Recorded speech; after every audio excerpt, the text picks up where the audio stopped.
हरिओम दोस्तों, स्वागत है आपका free study bye Lodhi sir के यूट्यूब चैनल में। दोस्तों मैं कृपाल लोधी। दोस्तों आज हम आपको लेकर के आए हैं साइंस जीके का बहुत ही इंपॉर्टेंट टॉपिक। आज का हमारा टॉपिक होगा विद्युत धारा और विद्युत शक्ति के संदर्भ में। इसके पहले भी हम विज्ञान के कई वीडियो अपलोड कर चुके हैं।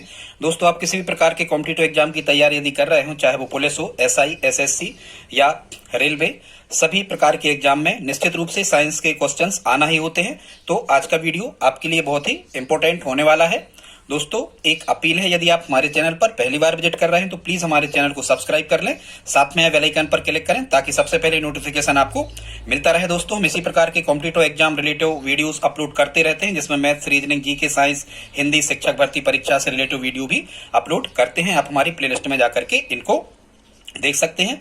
तो बगैर देर किए हुए आइए प्रारंभ करते हैं आज का टॉपिक। और आज का हमारा टॉपिक है विद्युत धारा या इलेक्ट्रिक करंट से संबंधित। ठीक है, तो आइए प्रारंभ करते हैं। सबसे पहले तो हमें स्टूडेंट्स ये देखना है कि विद्युत धारा की जो परिभाषा है वो क्या है, या विद्युत धारा क्या कहलाती है। तो विद्युत धारा को हम कहते हैं इलेक्ट्रिक करंट इंग्लिश में। इसकी परिभाषा यदि हम दें तो आवेश प्रवाह की दर को विद्युत धारा कहते हैं। ठीक है, आवेश प्रवाह की दर। और जहां कहीं भी स्टूडेंट्स दर शब्द लिखा होता है, इसका मतलब है कि समय से भाग हमें देना है उसके फार्मूला में। तो आवेश प्रवाह की दर को विद्युत धारा कहते हैं। ये विद्युत धारा का सूत्र, मतलब ये परिभाषा हो गई। अब धारा का सूत्र होता है धारा बराबर आवेश बटे समय। अभी हमने आपको बताया कि दर शब्द लिखा है, माने समय से क्या करना, हमें भाग करना। तो धारा बराबर आवेश बटे समय होता है। और एक चीज ध्यान रखें, विद्युत धारा को कैपिटल आई द्वारा परिपथ में दर्शाया जाता है। आवेश को कूलाम कहते हैं। कूलाम, हालांकि आवेश का SI मात्रा कूलाम होता है। आवेश को क्यू से दर्शाते हैं, समय को टी से यदि दर्शाएं तो आई बराबर होता है क्यू बटे टी। यदि यहां से हम त्रिगुणा कर दें तो क्यू का एक में होगा क्यू बराबर आई टी। ये स्टूडेंट्स जो क्यू बराबर आई टी होता है, मतलब आवेश बराबर विद्युत धारा गुणा समय, ये विद्युत धारा का समीकरण कहलाता है। क्या कहलाता है? समीकरण। तो ये भी समीकरण कहलाता है विद्युत धारा का, और ये भी समीकरण कहलाता है विद्युत धारा का। टी का मान आप निकाल सकते हैं यहां से, तो टी बराबर होगा क्यू बटे आई। ये भी समीकरण कहलाता है विद्युत धारा का। ठीक है, आगे हम देखते हैं कि विद्युत धारा अदिश राशि या सदिश। तो इसमें हमें ध्यान रखना है स्टूडेंट्स, विद्युत धारा अदिश राशि है। ठीक है, विद्युत परिपथ में विद्युत धारा को भले हम तीर के द्वारा दर्शाते हैं। हमने एक विद्युत परिपथ बनाया है, छोटा सा, अपूर्ण है हालांकि ये। विद्युत परिपथ में विद्युत धारा को तीर के द्वारा, विद्युत धारा की दिशा को तीर के द्वारा दर्शाया जाता है स्टूडेंट्स। लेकिन विद्युत धारा अदिश राशि होती है, यह किसी भी दिशा में प्रवाहित हो सकती है। ठीक है, अब हम देखते हैं कि विद्युत धारा अदिश राशि है, लेकिन इसे विद्युत परिपथ में तीर द्वारा दर्शाया जाता है। तो इसकी दिशा क्या होती है? तो ध्यान रखना, विद्युत धारा प्रवाह की जो दिशा होती है ये इलेक्ट्रॉन प्रवाह की दिशा के विपरीत होती है। बहुत इंपॉर्टेंट फैक्ट स्टूडेंट्स। ठीक, विद्युत धारा प्रवाह की जो दिशा होती है ये इलेक्ट्रॉन प्रवाह की दिशा के विपरीत होती है। ठीक है, हालांकि जो आवेश का वाहक होते हैं, आवेश का वाहक इलेक्ट्रॉन ही होते हैं स्टूडेंट्स। जो चालक पदार्थ होते हैं इनमें मुक्त इलेक्ट्रॉन पाए जाते हैं, और यही मुक्त इलेक्ट्रॉन आवेश का वाहक होते हैं। जिन पदार्थों में मुक्त इलेक्ट्रॉन पाए जाते हैं वो सभी पदार्थ विद्युत धारा के चालक होते हैं, और यही मुक्त इलेक्ट्रॉन, मतलब स्वतंत्र इलेक्ट्रॉन, आवेश का वाहक होते हैं। आवेश को यहां से वहां ले जाते हैं। जिन पदार्थों में मुक्त इलेक्ट्रॉन नहीं पाए जाते वो विद्युत धारा के कुचालक होते हैं। तो हम इसकी दिशा जान लेते हैं। इसकी दिशा इलेक्ट्रॉन प्रवाह की दिशा के विपरीत होती है विद्युत धारा की। और ये जो दिशा होती है विद्युत धारा प्रवाह की, ये उच्च विभव से निम्न विभव की ओर होती है। ठीक है, अभी बताएंगे बाद में विभव क्या कहलाता है। अब हम देखते हैं स्टूडेंट्स विद्युत धारा का SI मात्रक। तो विद्युत धारा का SI मात्रक एम्पियर होता है। विद्युत धारा का SI मात्रक क्या होता है? एम्पियर होता है। ये वैज्ञानिक के नाम पर एम्पियर विद्युत धारा का SI मात्रक रखा गया। ठीक है स्टूडेंट्स, एम्पियर को हम ए से प्रदर्शित करते हैं। कैसे? ए से प्रदर्शित करते हैं। और विद्युत धारा का जो मापन है ये किस उपकरण से किया जाता है? यदि कभी उपकरण की चर्चा हो जाए स्टूडेंट्स, तो विद्युत धारा का मापन किया जाता है अमीटर नामक उपकरण से। ठीक है, अमीटर नामक उपकरण से, इसको हम अमीटर कहते हैं। विद्युत धारा जिस उपकरण से मापी जाती है उसे क्या कहते हैं? अमीटर कहते हैं। ठीक है स्टूडेंट्स, अब जो ये अमीटर होता है, कभी कभी यहां से भी आपसे प्रश्न पूछ लिए जाते हैं कि जो अमीटर होता है इसको विद्युत परिपथ में कैसे क्रम में जोड़ा जाता है उपकरणों के साथ में। तो अमीटर को विद्युत परिपथ में हमेशा एक शब्द आप ट्रिक याद कर लें, अश्रेक। अश्रेक का मतलब यह होता है कि अमीटर को विद्युत परिपथ में श्रेणी क्रम में जोड़ा जाता है और इसका प्रतिरोध कम होता है। ठीक है, का से बनेगा कम। अमीटर को विद्युत परिपथ में श्रेणी क्रम में जोड़ा जाता है और इसका प्रतिरोध कम होता है। एक आदर्श अमीटर का प्रतिरोध कितना होना चाहिए, कभी पूछा जाए तो कम मतलब आदर्श अमीटर का प्रतिरोध कितना होना चाहिए, शून्य होना चाहिए या शून्य होता है। ठीक है स्टूडेंट्स, आगे देखते हैं। 1 माइक्रो एम्पियर में कितने एम्पियर होते हैं, ये भी कभी पूछा गया है एग्जाम में। ये 10वीं 12वीं में भी जो छात्र पढ़ रहे हैं उनके लिए भी ये वीडियो इंपॉर्टेंट है दोस्तों। यहां तक यदि आपने हमारा वीडियो देखा है तो प्लीज इसको लाइक तो आप करते ही चलें। 1 माइक्रो एम्पियर में होते हैं 10⁻³ एम्पियर, 10⁻³ एम्पियर, तथा ये माइक्रो नहीं है, 1 मिली एम्पियर है, सुधार लें।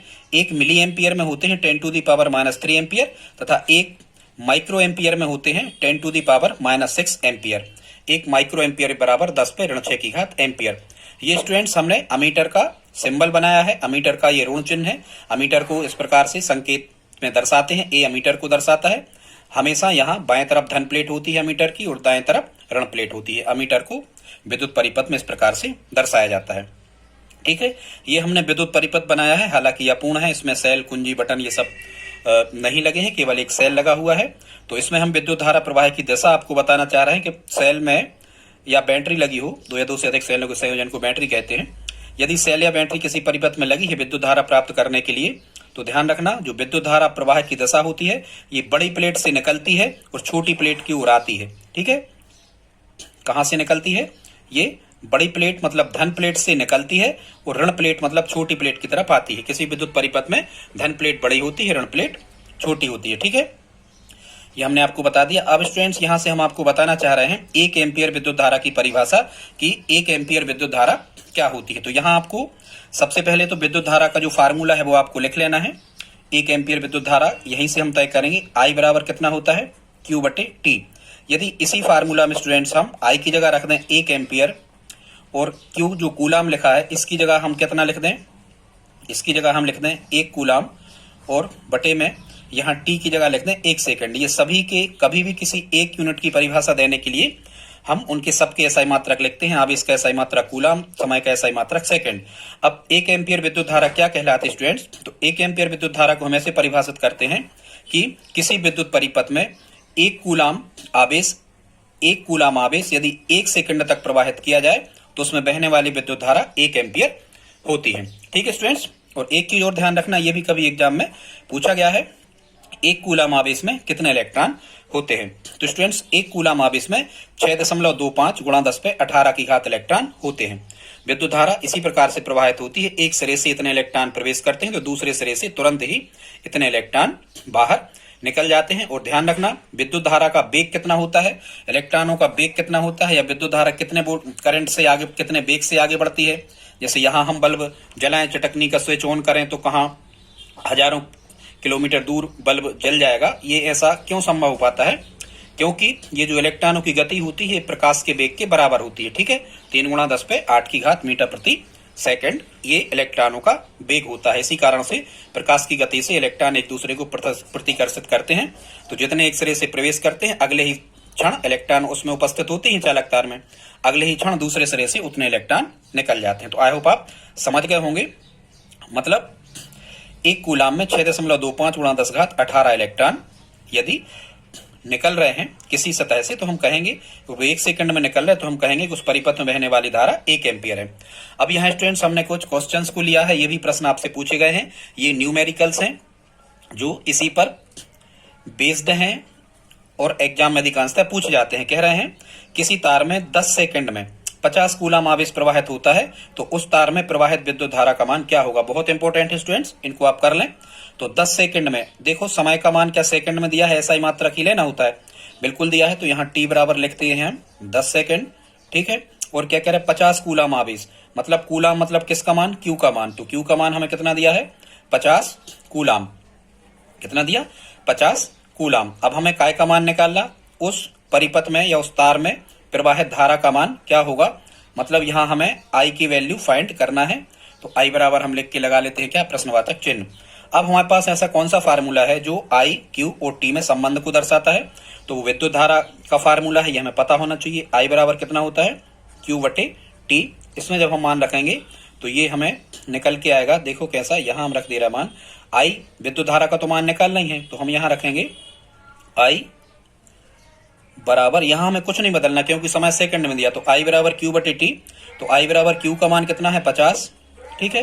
और टी टाइम कितने समय तक प्रवाहित कर रहे थे हम, 10 सेकंड तक प्रवाहित कर रहे थे, ये लिखा 10 सेकंड। तो 50 बटे 10, 10 से 50 कैंसिल आउट होगा कितने बार, 5 बार। तो यहाँ हमें आई का मान कितना मिल गया, आई का मान मिल गया 5 एम्पियर, और यही 5 एम्पियर हमारा क्या होगा, आंसर होगा, ठीक है। कुछ नहीं, केवल आई बराबर क्यू बटे टी में क्यू की जगह 50 और टी की जगह 10 रखना है। देखते हैं अगला क्वेश्चन क्या कह रहे हैं। इसी प्रकार हमने अगला क्वेश्चन लिया है स्टूडेंट, इसमें कह रहे हैं किसी विद्युत बल्ब की तंतु में 0.5 एम्पियर, ये जहां लिखा हो आप एम्पियर समझें, 0. ये सब एमपी पुलिस वगैरह के एग्जाम में क्वेश्चन आए हैं, हमने देखे वहीं पेपर से उठाए कुछ क्वेश्चन।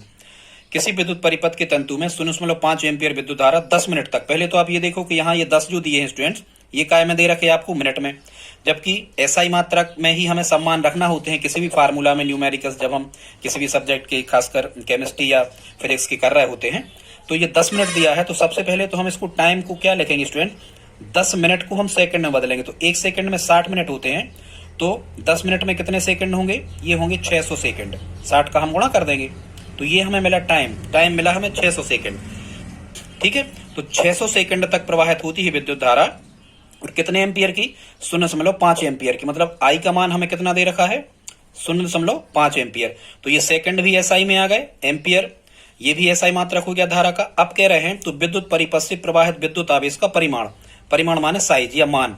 अब हमें आवेश का मान निकालना है स्टूडेंट, इसका मतलब हमें काय की वैल्यू फाइंड करना है, क्यू की, क्यू का मान हमें यहां से निकालना है। तो अब फिर हम वही सूत्र लगाएंगे जो आई क्यू और टी में संबंध दर्शाता है, क्योंकि टी दिया है आई दिया है, क्यू निकालना है। तो हमारे पास फार्मूला है स्टूडेंट्स, आई बराबर क्यू अपॉन टी, रखते हैं इसमें मान, आई की जगह 0.5 बराबर क्यू, क्यू का तो हमें मान ही निकालना, तो क्यू ज्यों के त्यों बटे क्या, क्यू बटे टी, और टी की जगह कितना रखेंगे हम, टाइम कितना है 600 सेकंड, तो यहां हम रख देंगे कितना 600 सेकंड। दशमलव हटा लेंगे यहां, तो दशमलव का मान है 1 संख्या तो 1 0।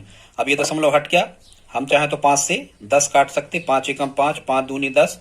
तो यहाँ स्टूडेंट्स हमें कितना मिला, 1 बचा था, दशमलव पहले हट गया था, 1/2 बराबर कितना मिला, 1/2 बराबर क्यू बटे कितना मिला यहाँ 600।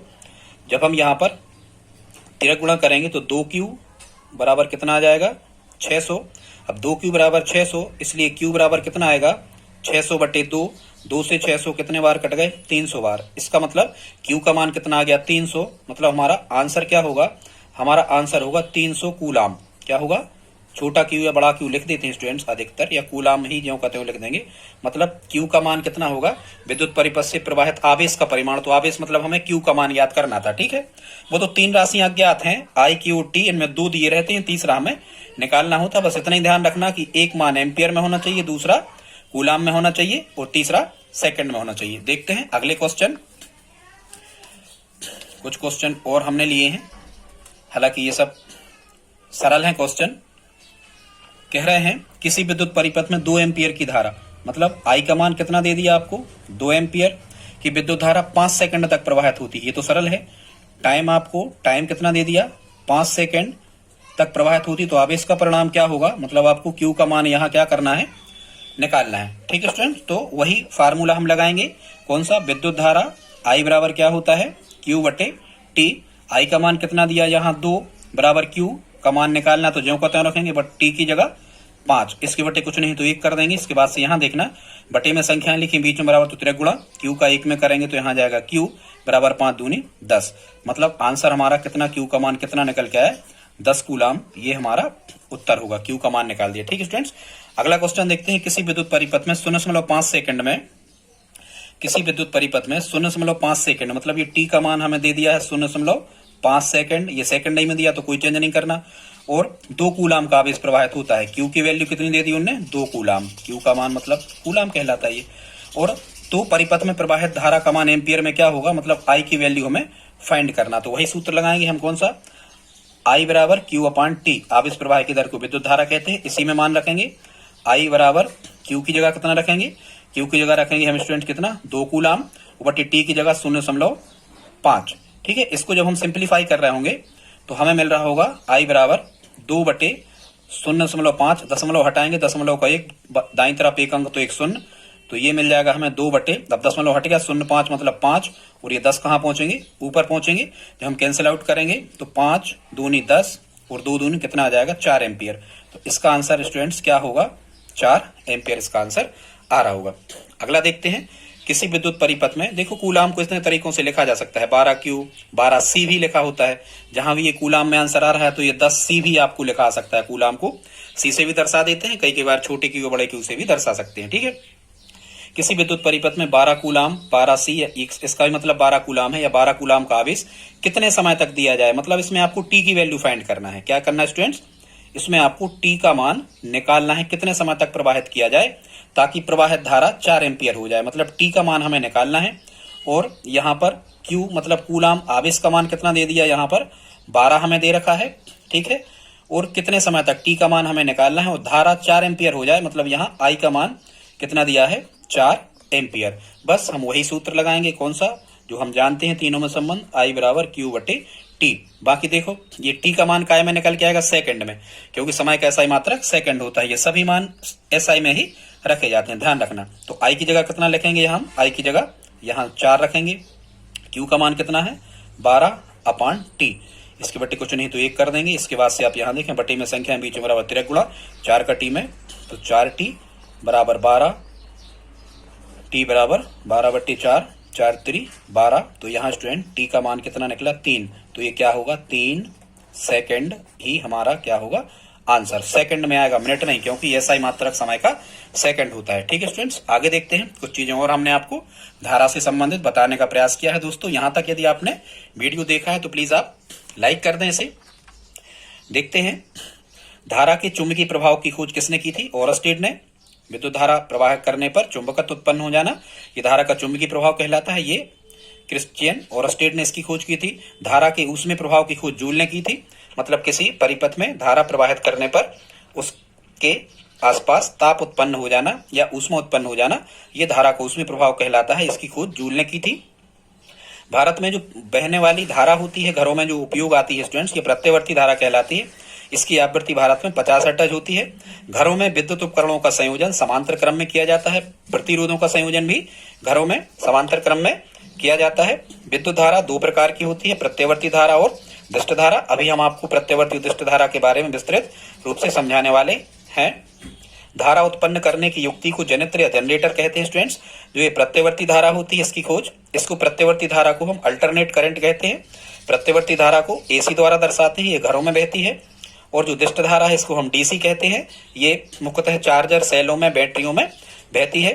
स्टूडेंट्स, प्रत्यवर्ती धारा की खोज टेस्ला द्वारा की गई थी, ठीक है। और दिष्ट धारा की खोज थॉमस एडिसन अल्वा द्वारा की गई थी, जिनने बल्ब की खोज की थी, ठीक है। घरों में बहने वाली जो प्रत्यवर्ती धारा होती है, इसका शिखर मान होता है 311 वोल्ट। घरों में बहने वाली जो प्रत्यवर्ती धारा होती है, इसका मान घटता बढ़ता रहता है, 0 से 311 तक ये जाता है। हालांकि ये 220 वोल्ट की होती है, लेकिन वर्ग माध्य मूल मान जो होता है वो प्रत्यवर्ती का जो होता है वो वर्गमूल 2 गुना होता है। तो जब हम 220 में √2 का गुणा करते हैं 311 वोल्ट ये बन जाती है। आप इतना सब ध्यान नहीं रखना कि आरएमएस क्या कहलाता है, इतना याद नहीं रखना। आप तो इतना याद रखो कि घरों में जो बहने वाली विद्युत धारा होती है, हालांकि इसका एक वीडियो हम और लगा चुके हैं विद्युत परिपथ का, तो ये 220 वोल्ट की बहती है घरों में। लेकिन घरों में बहने वाली विद्युत धारा का जो शिखर मान होता है वो 311 वोल्ट होता है। ध्यान से सुनो, 220 वोल्ट की बहती है, लेकिन इसका अधिकतम मान मतलब शिखर मान 311 वोल्ट तक जाता है। और घरों में बहने वाली या भारत में जो विद्युत धारा की आवृत्ति है ये होती है 50 हर्ट्ज, 50 चक्र प्रति सेकंड। अलग अलग देश की विद्युत धारा की आवृत्ति अलग अलग होती है। अमेरिका के बल्ब यहाँ नहीं जलेंगे, यहाँ की टीवी वहां नहीं चलेगी, ये इंजीनियर द्वारा अलग अलग आवृत्ति होती है अलग अलग देशों की, तो उस पर इन उपकरणों को सेट कर दिया जाता है। तो भारत में जो बहने वाली विद्युत धारा की आवृत्ति है ये है 50 चक्र प्रति सेकंड। इसके बाद स्टूडेंट्स हम देख लेते हैं, जैसा कि हम आपको बता रहे थे, प्रत्यवर्ती धारा और दिष्ट धारा में अंतर की। कौन सी धारा प्रत्यवर्ती धारा कहलाती है और कौन सी धारा दिष्ट धारा कहलाती है। तो प्रत्यवर्ती धारा को हम एसी कहते हैं, इंग्लिश में से अल्टरनेट करंट कहते हैं। दिष्ट धारा को डीसी कहते हैं, इसको डायरेक्ट करंट हम इंग्लिश में कहते हैं। तो स्टूडेंट्स, जो प्रत्यवर्ती धारा है यह वह धारा है जो विद्युत परिपथ में लगातार अपनी दिशा बदलती रहती है, ठीक है। देखो ये माध्य स्थिति यदि हम यहाँ रख लें तो जो प्रत्यवर्ती धारा होती है ये एक चरण में नीचे से ऊपर की ओर आती है और दूसरे चरण में ऊपर से कहाँ आती है, नीचे की ओर। तो इसकी दिशा लगातार क्या होती है, बदलती रहती है। लेकिन स्टूडेंट्स, जो दिष्ट धारा होती है ये समय के साथ अपनी दिशा नहीं बदलती। परिमाण मतलब उसकी जो माप होती है एम्पियर में, वो बदल भी सकती है, नहीं भी बदल सकती। लेकिन जो प्रत्यवर्ती धारा होती है ये विद्युत परिपथ में लगातार अपनी दिशा और परिमाण दोनों बदलती है, मतलब मान भी बदलता है। एक बार ये यहाँ इसका मान जब यहाँ आती है अक्ष पे तो इसका मान 0 हो जाता है, फिर एक बार धनात्मक अक्ष पर अधिकतम होता है और एक बार ऋणात्मक अक्ष पे अधिकतम होता है, क्योंकि ये यहाँ ऋणात्मक अक्ष होता है, यहाँ धनात्मक अक्ष होता है।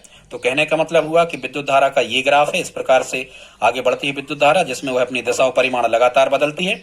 लेकिन दिष्ट धारा समय के साथ अपनी दिशा नहीं बदलती, केवल परिमाण बदल सकता है या नहीं भी बदल सकता। ठीक है, ये विद्युत धारा की दिशा ऊपर तीर की ओर दर्शा रहे हैं हम, ये समय के साथ ये ग्राफ खींचा गया है धारा का। ठीक है, इतना सब हमें कंपटीशन में तो खैर नहीं समझना है ये ग्राफ वगैरह। खैर, अब हम देख लेते हैं कि प्रत्यवर्ती धारा की खोज किसके द्वारा की गई थी स्टूडेंट। तो प्रत्यवर्ती धारा की खोज की गई थी निकोला टेस्ला के द्वारा। ध्यान से सुनना, निकोला टेस्ला। ठीक है, प्रत्यावर्ती। ठीक है, कुछ बर ऐसे होते हैं जो खराब निकलते हैं, ऐसे करके याद रख लेना। और दिष्ट धारा की खोज किसके द्वारा की गई थी, थॉमस एडिसन अल्वा के द्वारा। किसके द्वारा, थॉमस एडिसन अल्वा। वैसे ही अपने सनों को मतलब अपने बच्चों को अपन दिष्ट मतलब दिशा दिखाते हैं। ठीक है, बच्चों को ऐसे करके आप याद रख सकते हो। ठीक है, प्रत्यवर्ती धारा का एक अंतर और ये है, प्रत्यवर्ती धारा को ट्रांसफार्मर का उपयोग करके इसे कहीं भी भेजा जा सकता है, मतलब आसानी से प्रत्यवर्ती धारा जहां थर्मल पावरों में उपयोग होती है। ध्यान से सुनना, ये प्रत्यवर्ती धारा मतलब अपने घरों में उपयोग होने वाली। ठीक है, घरों में उपयोग होने वाली। दिष्ट धारा मतलब सेलों और बैटरी से प्राप्त होने वाली। मेन अंतर तो ये हो गया इनमें। ठीक है, अब प्रत्यवर्ती धारा को ट्रांसफार्मर का उपयोग करके इसे कहीं भी भेजा जा सकता है। ठीक है, ये ट्रांसफार्मर आते हैं अपचाई उच्चाई, कम वोल्टेज में करके भी भेज सकते हैं, अधिक वोल्टेज में भी करके भेज सकते हैं। लेकिन दिष्ट धारा को ट्रांसफार्मर द्वारा यहाँ से वहां नहीं भेजा जा सकता, एक अंतर ये हो गया। फिर जो प्रत्यवर्ती धारा होती है जो हमारे घरों में बहती है, ये केवल ऊष्मीय प्रभाव दर्शाती है। ऊष्मीय प्रभाव मतलब ये होता है कि विद्युत धारा प्रवाह करने पर यहाँ आसपास के जो चालक तार के जो आसपास के क्षेत्र होता है ये गर्म हो जाता है, इसमें ऊष्मा आ जाती है। ठीक है, जबकि जो दिष्ट धारा है ये तीनों प्रभाव दर्शाती है। दिष्ट धारा तीनों प्रभाव दर्शाती है। तीनों प्रभाव का मतलब ये होगा, यहाँ से ध्यान रखना, दी सा टा, तीन शब्द हैं तो ये तीनों प्रभाव दर्शाती है। मतलब धारा का चुंबकीय प्रभाव भी दर्शाती है, धारा का ऊष्मीय प्रभाव भी दर्शाती है। ठीक है, और धारा का रासायनिक प्रभाव भी दर्शाती है। कौन, दिष्ट धारा। ठीक है, फिर जो प्रत्यवर्ती धारा होती है ये बहुत खतरनाक होती है, क्योंकि ये अपने घरों में बहती है। तो एसी मतलब प्रत्यवर्ती धारा को छूने पर ये आकर्षित करती है, मतलब आदमी इससे चिपक जाता है करंट लगने पर। ये खतरनाक होता है अपने घरों में जो करंट लगता है। और ये जो डीसी होती है ये अपेक्षाकृत कम खतरनाक होती है, ये व्यक्ति को दूर फेंकती है। डीसी दूर फेंकती है, तो ये इससे व्यक्ति सुरक्षित रहता है डीसी से। ठीक है, धारा के मापक यंत्र जो होते हैं, प्रत्यवर्ती धारा जिन भी उपकरणों से प्रत्यवर्ती धारा मापी जाती है ये धारा के ऊष्मीय प्रभाव पर आधारित होते हैं। इसका मतलब ये हुआ कि जब कभी भी कोई विद्युत परिपथ में विद्युत धारा प्रवाहित की जाती है और वो कितने वोल्ट की या कितने एम्पियर की बह रही है विद्युत धारा, तो ये कैसे पता लगता है, वो उपकरण गर्म होते हैं। मतलब उसमें प्रभाव पर आधारित होने का मतलब ये है, वो गर्मी से तय होता है, ऊष्मा से तय होता है कि कितने माप का क्या प्रवाहित हो रहा है। ठीक है, जबकि जो दिष्ट धारा है ये चुंबकीय प्रभाव पर आधारित है। इसके जो उपकरण होते हैं वो धारा के चुंबकीय प्रभाव पर आधारित हैं। ठीक है, फिर यदि एक ही समान वोल्टेज की विद्युत धारा प्रवाहित की जाए तो समान वोल्टेज की जो प्रत्यवर्ती धारा होती है ये बहुत खतरनाक होती है। ठीक है, ये घरों में बहती है तो हम जानते करंट कैसे लगता है। जबकि जो दिष्ट धारा है ये समान वोल्टेज की प्रवाहित की जाए तो प्रत्यवर्ती धारा से ये कम खतरनाक होती है। ठीक है, अब ये कम खतरनाक क्यों होती है, क्योंकि इसका जो शिखर मान होता है, शिखर मान वो प्रत्यवर्ती धारा का वर्गमूल 2 गुना होता है। ठीक है, मतलब जैसे 220 वोल्ट की भी हम प्रवाहित कर रहे हैं तो वर्गमूल 2 का गुणा करोगे तो ये 311 से लगभग अधिक चली जाती। ठीक है, फिर हम देखते हैं प्रत्यवर्ती धारा में इसके संचरण में मतलब एक स्थान से दूसरे स्थान तक जाने में ऊर्जा की कम हानि होती है, जबकि दिष्ट धारा में एक स्थान से दूसरे स्थान तक भेजने में संचरण में ऊर्जा की अधिक हानि होती है। प्रत्यवर्ती धारा की जो आवृत्ति होती है ये भारत में कितनी है, 50 हर्ट्ज है, या इसी 50 हर्ट्ज को हम कहते हैं, आवृत्ति कैसा ही मात्रक होता है हर्ट्ज, इसी को हम कहते हैं 50 चक्र प्रति सेकंड। भारत में बहने वाली विद्युत धारा की आवृत्ति 50 चक्र प्रति सेकंड या 50 हर्ट्ज होती है, जबकि दिष्ट धारा का मान कितना होता है, 0 हर्ट्ज। ठीक है, इसकी आवृत्ति कितनी होती है, 0 हर्ट्ज। इसका जो उत्पादन होता है प्रत्यवर्ती धारा का जो उत्पादन होता है स्टूडेंट्स, ये कहाँ होता है? तो ताप विद्युत केंद्र जो होते हैं, थर्मल पावर प्लांट, जल विद्युत केंद्रों पर इनका उत्पादन होता है। ठीक है, लेकिन दृष्ट धारा को हम कहां से उत्पादित कर सकते हैं? एक तो जनरेटर द्वारा, जो डीसी जनरेटर कहलाते हैं, जनरेटर द्वारा डीसी जनरेटर हिंदी में कहते हैं जनरेटर, उसी को इंग्लिश में कहते हैं डीसी जनरेटर द्वारा इसका उत्पादन कर सकते हैं दृष्ट धारा का। ठीक है, ये अपेक्षाकृत इसकी अपेक्षा कम वोल्टेज तक हम उत्पादन इसका कर सकते हैं। ठीक है, घरों में उपयोग आने वाले जो विद्युत उपकरण हैं, इनमें कौन सी विद्युत धारा की आवश्यकता होती है? प्रत्यवर्ती धारा की। मतलब घरों में उपयोग होने वाले विद्युत उपकरण प्रत्यवर्ती धारा से चालू होते हैं या चलते हैं। बाकी कौन कौन से उपकरण हैं? चार्जर जितने ही प्रकार के होते हैं, सेलों में और बैटरियों में। ठीक है, यहाँ दृष्ट धारा का उपयोग किया जाता है, क्योंकि चार्जरों में, सेलों में और बैटरियों में हमें अपेक्षाकृत ज्यादा करंट नहीं लगता, क्योंकि इनमें दृष्ट धारा प्रवाहित हो रही होती है। अब देखते स्टूडेंट्स, बस 5 मिनट और हमारे साथ आप बने रहें। अब हम देख लेते हैं स्टूडेंट्स किसके बारे में? अभी हमने विद्युत धारा के बारे में चर्चा की, अब हम देख लेते हैं विद्युत शक्ति के बारे में। तो विद्युत शक्ति क्या कहलाती है? जैसे हम शक्ति को परिभाषित करते थे यांत्रिकी में कि कार्य करने की दर को शक्ति कहते हैं, यहाँ हम कार्य करने की दर तो कहेंगे ही शक्ति को, लेकिन थोड़ा सा चेंज हो जाएगा। क्या?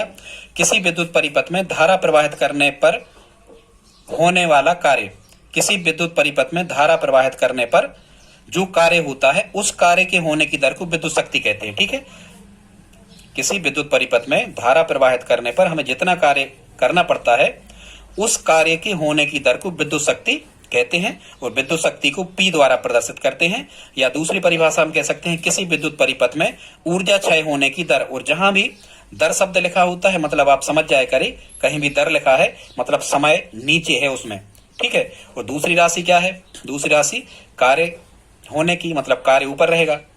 ठीक है, तो हम क्या कह सकते हैं? किसी विद्युत परिपथ में ऊर्जा क्षय होने की दर को विद्युत शक्ति कहते हैं। विद्युत शक्ति को P द्वारा दर्शाते हैं। ठीक है स्टूडेंट्स, आगे अब हम देखते हैं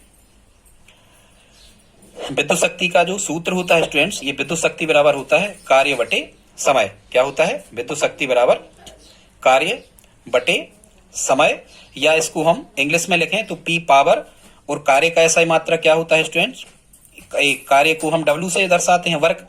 तो ये P बराबर विद्युत शक्ति P बराबर वर्क अपॉन टाइम, मतलब P बराबर W अपॉन T। अब यदि हमें P का मात्रक निकालना है, विद्युत शक्ति का मात्रक निकालना है, तो हम यहाँ लिखेंगे कार्य का ऐसा ही मात्रक। जैसे हम कह रहे हैं कि P का ऐसा ही मात्रक निकालना, तो स्टूडेंट्स की किसी भी प्रकार के जो मात्रक होते हैं ये उसी के फार्मूला से निकल आते हैं। यदि हमें P का मात्रक निकालना है, मतलब शक्ति का मात्रक हमें निकालना है, तो हम यहाँ लिखेंगे W मतलब कार्य का ऐसा ही मात्रक, वो बटे हम लिखेंगे समय का ऐसा ही मात्रक। ठीक है, तो W जो है, W मतलब वर्ग का ऐसा ही मात्रक क्या होता है? जूल, और समय का ऐसा ही मात्रक क्या होता है? सेकंड। तो P का मात्रक क्या हो जाएगा?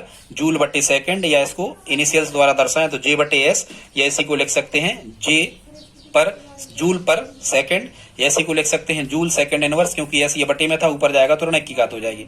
और स्टूडेंट्स ध्यान रखना, 1 जूल प्रति सेकंड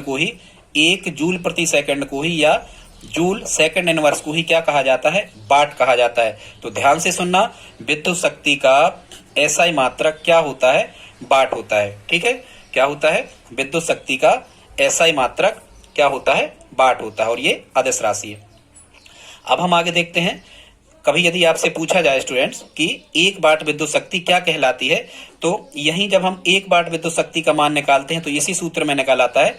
यहां हम लिख देते हैं 1 वाट, यहाँ इसी सूत्र में 1 वाट, यहाँ लिख देते हैं 1 जूल, और यहाँ लिख देते हैं 1 सेकंड। कभी भी 1 एम्पियर या 1 वाट की परिभाषा में देना तो ऐसे दे सकते, उसी के फार्मूला में सभी जगह 1-1 लिख दिया करे। यहाँ हमने लिख दिया 1 वाट, यहाँ लिख दिया 1 जूल बटे 1 सेकंड। तो इसको हम क्या कहेंगे? यदि किसी परिपथ में 1 सेकंड में 1 जूल ऊर्जा का क्षय हो रहा है तो परिपथ की शक्ति 1 वाट है। ठीक है, यदि किसी परिपथ में 1 सेकंड में 1 जूल ऊर्जा का क्षय हो रहा है तो परिपथ की शक्ति कितनी है? 1 वाट। आगे हम देखते हैं स्टूडेंट्स, विद्युत शक्ति का व्यवहारिक मात्रक क्या होता है। तो ध्यान रखना, यदि व्यवहारिक मात्रक आपसे पूछा जाए विद्युत शक्ति का, एसआई मात्रक तो वाट होता है स्टूडेंट्स, एसआई मात्रक क्या होता है? वाट होता है। लेकिन विद्युत शक्ति का व्यवहारिक मात्रक होता है अश्व शक्ति, इसे HP हॉर्स पावर द्वारा दर्शाया जाता है। अश्व शक्ति को हार्स पावर लिखते हैं। एक अश्व शक्ति और मतलब एचपी और वाट में क्या रिलेशन होता है, तो इनमें संबंध होता है।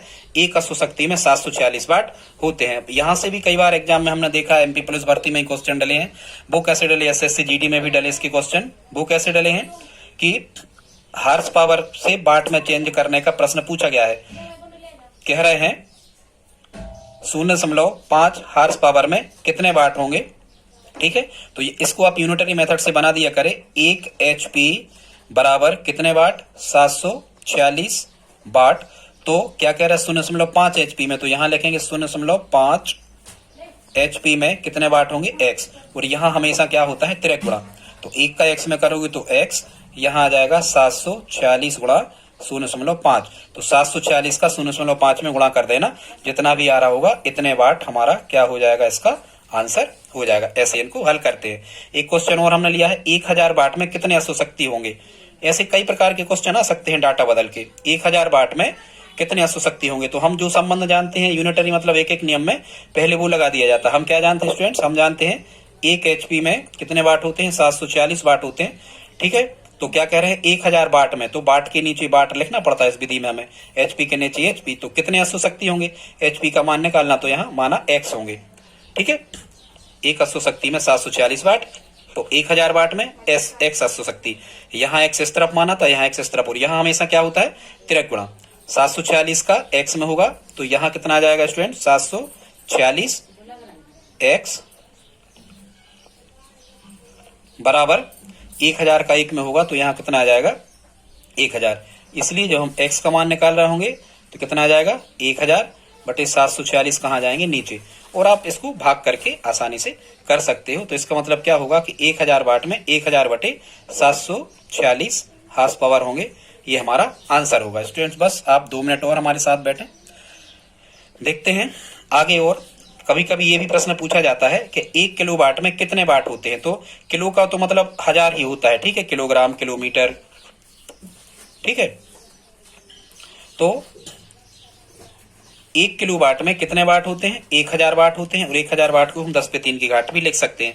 यहां से प्रश्न सीधा ऐसा पूछा जाता है कि 1 किलो वाट में कितने वाट होते हैं। अब हम देखते हैं कि जो अश्व शक्ति होती है, घरों में बहने वाली जो विद्युत धारा होती है, इसका जो व्यवहारिक मात्रक होता है विद्युत शक्ति का, तो स्टूडेंट्स इसका व्यवहारिक मात्रक क्या होता है, तो अश्व शक्ति का व्यवहारिक मात्रक होता है किलोवाट घंटा। क्या होता है, किलोवाट घंटा। और इसी किलोवाट घंटा को, इसी 1 किलोवाट घंटा को हम 1 यूनिट भी कहते हैं। हमारे घरों में जो मीटर लगे होते हैं उनमें जो बिजली जल रही होती है स्टूडेंट्स, वो किलोवाट घंटा कहलाती है। मीटर में देखना आप KWH वहां लिखा आता है, किलोवाट घंटा के लिए KWH लिखा आता है आपके मीटर में जो लाइट जल रही होती है उसमें। उसी 1 किलोवाट घंटा को 1 यूनिट बिजली कहते हैं, ठीक है। आगे देखते हैं, किलोवाट घंटा को यदि हम बदलते हैं तो 1 किलोवाट में कितने वाट होंगे, 1000 वाट। तो किलोवाट की जगह हम 1000 वाट लिख सकते, गुणा 1 घंटा ज्यों कहते हो, ठीक है। अब हम क्या कर रहे हैं, 1000 ज्यों कहते हो हमने लिखे। अब 1 घंटा में कितने सेकंड होंगे, 3600। तो यहां हमने लिख दिया 3600 सेकंड। 1000 ज्यों कहते हैं वो वाट को लिख दिया हमने सेकंड के साथ। तो इसी को इस प्रकार से हम लिख सकते हैं। अब हमने क्या किया, जो 3600 लिखे हैं, इन 3600 को हमने वैज्ञानिक संकेतन या मानक रूप में लिखा, तो ये बने 3.6 गुणा 10 पे 3 की घात। और ये वाट सेकंड मात्रक हमने अलग कर लिया, ठीक है। तो अब हम इसको क्या लिख सकते हैं, 10 पे 3 की घात ये, और 10 पे 3 की घात ये 1000, इनका होगा गुणा, तो 6 शून्य हो जाएंगे। तो हम डायरेक्ट लिखेंगे 10 पे 6 की घात। वाट सेकंड जो कहते हो 3.6 को हमने पहले लिख दिया। अब यहाँ 3.6 जो कहते हैं गुणा 10 पे 6 की घात। और वाट सेकंड को ही हम क्या कहते हैं स्टूडेंट्स, वाट सेकंड को ही हम क्या कहते हैं, तो वाट सेकंड को क्या कहते हैं हम, जूल। तो इसका मतलब ये होगा कि 1 यूनिट में कितने में, 1 यूनिट में या फिर 1 किलोवाट घंटा में 3.6 गुणा 10 पे 6 की घात जूल होते हैं, ठीक है। इसको हम ऐसा भी लिख सकते हैं, 1 किलोवाट घंटा में 1 किलोवाट, ये लिखा 1 KH 1 KWH, 1 किलोवाट घंटा में 3.6 गुणा 10 पे 6 की घात जूल ऊर्जा होती है, ठीक है। और बड़े जो मात्रक होते हैं स्टूडेंट्स इसके, जहां जो थर्मल पावर प्लांट लगे होते हैं, जहां कोयले से वाष्प पैदा करके पानी डाल करके और कोयले से टरबाइन चलाया जाता है, जहां विद्युत उत्पन्न होती है, या जल विद्युत केंद्र होते हैं, थर्मल पावर प्लांट जहां बिजली बन रही होती है, वहां अधिकांशतः मेगावाट में विद्युत धारा को दर्शाते हैं उसके मान को। तो ध्यान रखना, ये भी हम आपको बता रहे हैं। 1 मेगावाट में होते हैं 10 पे 6 की घात वाट, वो मेगावाट से बड़ी इकाई होती है गीगावाट। 1 गीगावाट में होते हैं 10 पे 9 की घात वाट। ठीक है दोस्तों, आज इतना ही। प्लीज आप हमारी हेल्प करें, इस वीडियो को, हमारे इस चैनल को सब्सक्राइब करें और अपने दोस्तों के साथ स्टडी ग्रुप में शेयर जरूर करें। शेयर करके आप हमारी हेल्प कर सकते हैं। एमपी पुलिस भर्ती, खासकर एसएससी जीडी रेलवे के लगभग सभी विषय हम आपको बता रहे हैं। आप हमारी प्लेलिस्ट में जाकर के देख सकते हैं। दोस्तों, यदि वीडियो पसंद आया तो प्लीज लाइक करें। मिलते हैं अगली वीडियो में, तब तक के लिए जय हिंद, जय भारत।